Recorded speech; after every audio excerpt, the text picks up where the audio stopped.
Hello, I'm Dave Grossi. They've been called America's greatest generation.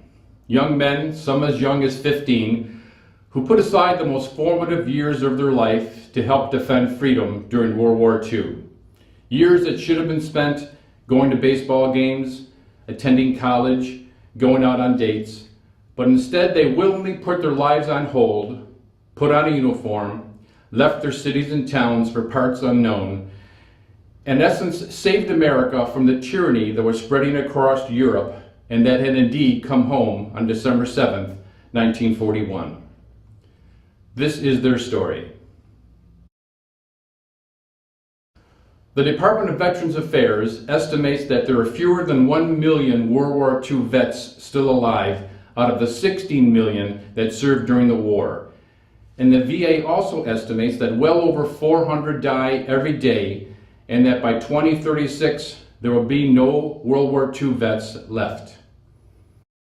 You're going to meet some of these incredible people now. Listen as Staff Sergeant Bill Pace, a Purple Heart recipient, recalls his story about how he was forced to bail out of a B-17 bomber 5 miles up over Germany when his plane was struck, and then how he spent the last few months of the war in 2 POW camps in Germany. And Army PFC Lloyd Roush, who helped liberate the infamous Dachau concentration camp, and Staff Sergeant Mario Grossi, who helped liberate the notorious Woblin concentration camp. They'll describe for you the horrors, the sights, the smells that only a veteran who's been there and done that can describe.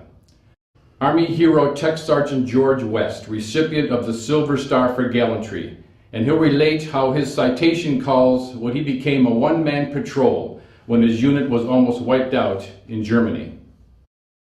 You'll be spellbound by Navy veteran Vic Bukett, one of only a handful of survivors of the USS Indianapolis that was torpedoed by a Japanese sub during a top-secret mission, delivering the components of the atomic bomb that helped end the war in Japan. He'll describe for you his experiences during his struggle for survival over 4 days in shark-infested waters, watching as over 600 of his crewmates drowned or were eaten alive by sharks when their ship's distress signals were ignored. Their stories will undoubtedly invoke many emotions: pride, sorrow, even anger. But as our film progresses, I'm convinced that those emotions will compel you to watch and listen. For several of these vets, it's the very first time they've related their wartime experiences, but they've all agreed to be part of this most important historical and educational project. Hear now as these heroes tell their stories of their years spent in Europe, the Pacific, or in critical duties stateside. Ladies and gentlemen, the Bonita Springs Historical Society is proud to present Bonita's Greatest Generation in their own words.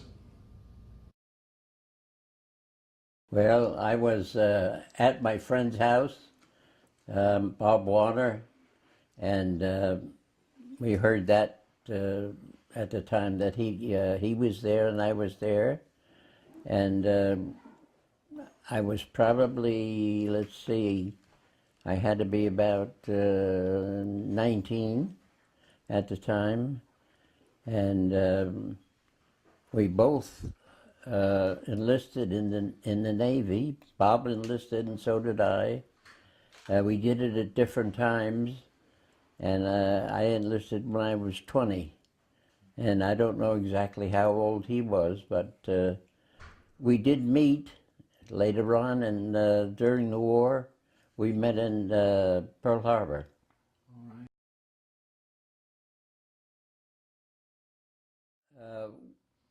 I was on a ship to go to Hawaii, and we landed there, and I was assigned to the ammunition depot. And I loaded ammunition for about a week, and then they said, you're to report to the dock. They have 2 ships down there, and you're going to be assigned to one of them. So when I went down there, I saw these 2 massive ships. Both of them were cruisers, One was the Nashville and one was the Indianapolis.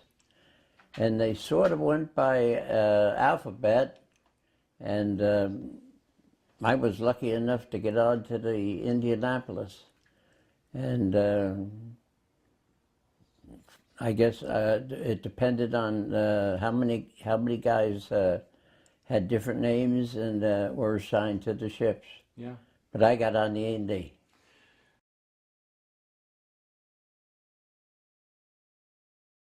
We left San Francisco and we had the components of the bomb.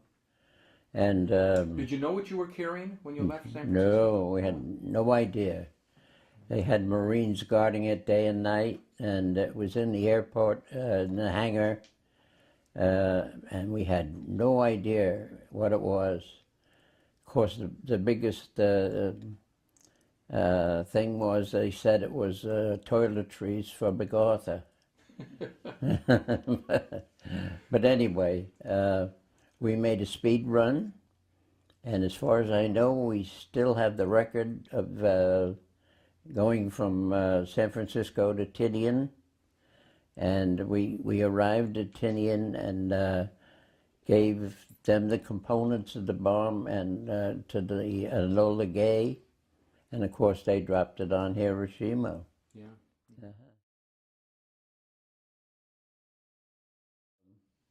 We went to Guam to talk to the port authority there, so that the captain could to see if he could have an escort, because we were on our way to the Philippines. Mm-hmm. And they said, no, you don't need an escort because there are no submarines in the area, and you'll be fine.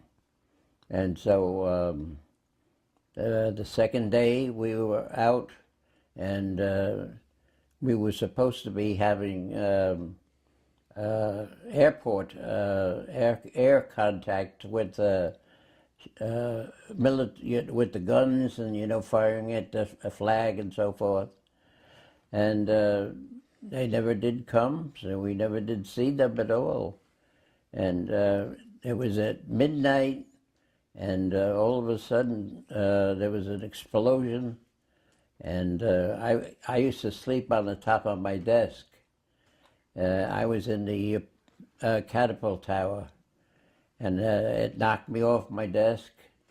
And of course I figured, oh my God, we must have hit a mine, because they said there was no subs in the area. So all of a sudden there was another explosion. And I went down to the quarterdeck, and the men were just running all over the place, and Lieutenant Commander Lipsky was down there, and he was badly burned, and he was saying, you have to, if you could, help some of these men get their life jackets so that we're going to have to abandon ship. So I handed out jackets to some of the fellas that were close by, and then he said to me, do you have a jacket? And I said, no. I says, the one I have is up in the tower. He says, well, you better go get it. And I did. I went up there and I went to get it, and came down, and by the time I got down, the ship had rolled over on its side, and Lieutenant Commander said, we have to abandon ship. So actually all we did was just to walk over the side of the ship into the water, and I swam out as far as I could, because I knew the suction of the ship would pull you down. And I turned around, and one of the fellows said to me, my God, look at it, it's standing straight up with the propellers going, and all of a sudden it disappeared. And all of a sudden there was a huge wave, and the wave just covered us all in diesel oil. We swallowed some of this, and this was horrible.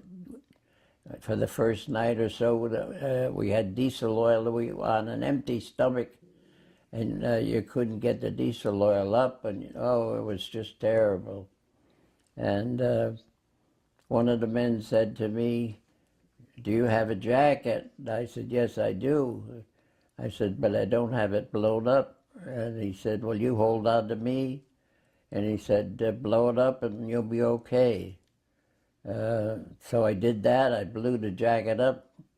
And, you know, to this day, I don't know who this fellow was. He actually saved my life because I didn't have a jacket blown up. And without that jacket, you couldn't make it.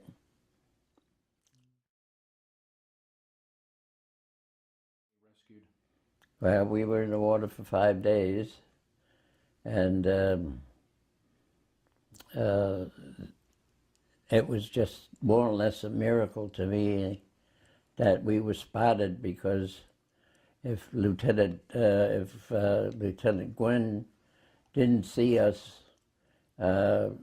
we were little specks in the water, and hard for anybody to find.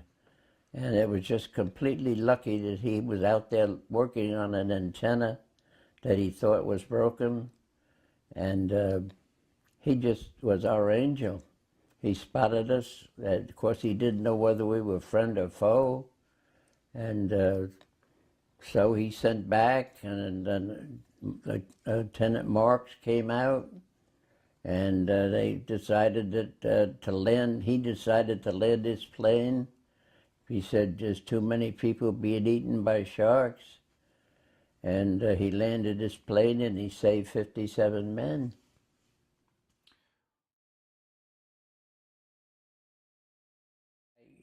I don't know how they classify the Purple Heart and what it's, why you would get it, but I had abrasions on my legs because all the skin was off the back of my legs.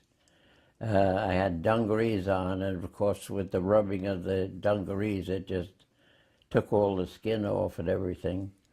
And I guess it's because we were in the water for so long, and without food or drink or anything, that they awarded us the Purple Heart.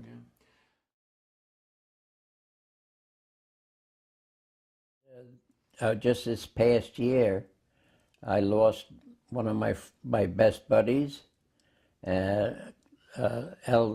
Cox, and also Morgan, who was in my division, and I'm the last one in the navigation division. They both were in the same division as me, and we used to be very close. I even used to sing with Morgan. Morgan was in the band, and I sang in the band. And he used to come to the office, and we even wrote a song together. They were the guys, and now it's getting to be just a few guys that are left, and some of them were young. Only on the ship for about 10 days, and I didn't know them. Of course, I know Harold, who was our commanding, our chief officer, and it's hard because you don't know them all, you know.